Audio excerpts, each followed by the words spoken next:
کرامات اولیاء الله از نص قرآنی و حدیث نبوی اثبات دارد یا ندارد؟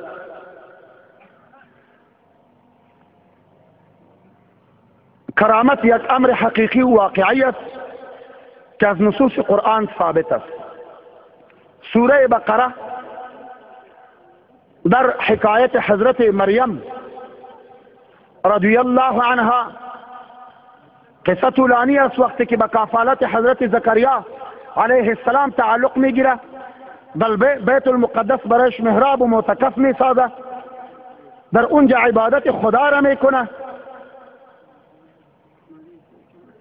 خداوند متعال حکایت کرده است: كلما دخل عليها زكريا المحراب وجد عندها رزقا.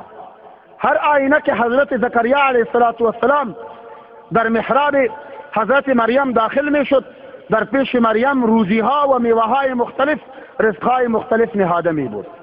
یعنی میوه تابستان در زمستان و میوه تابستانی در زمستان و زمستانی در تابستان به پیش از او موجود می بود.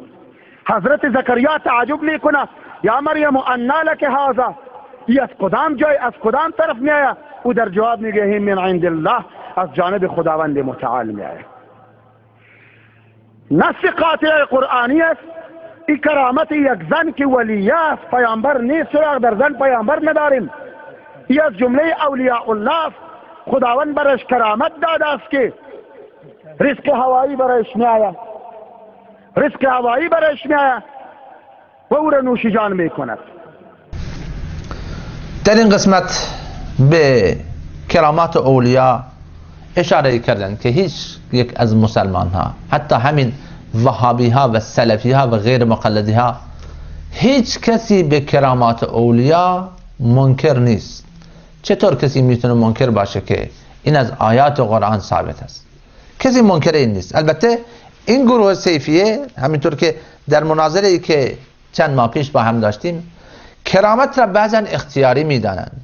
کرامت فرع معجزه است. یعنی همونطور که انبیای علیهم السلام در آوردن معجزه کوچکترین اختیاری ندارند، همینطور ظاهر شدن کرامت نیز به دست هیچ ولی نمی باشد.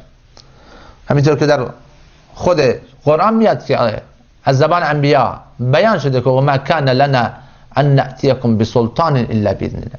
انبیا همین صاف بیان کردن که این در دسترس ما و در قدرت ما و در توان ما نیست که ان نأتیکم بسلطان، که برای شما معجزه بیاریم، الا باذن الله، مگر اینکه خدا نخواد. هر چیزی بوده به امر خدا بوده. ماه دو تکه شده، درختی راه میفته میاد، از میان انگشتان نبی علیه السلام آب جاری میشه، همه اینا همه به اذن خدا بوده و تا زمانی که خدا اذن نده و اراده نکنه، انبیا علیهم السلام هیچ کوچکترین اختیاری در این مورد داشتن. چرا که مشرکان مکه و دیگر کفاری که در زمانهای گذشته بودن خیلی وقتها از انبیا علیهم السلام معجزه درخواست میکردن.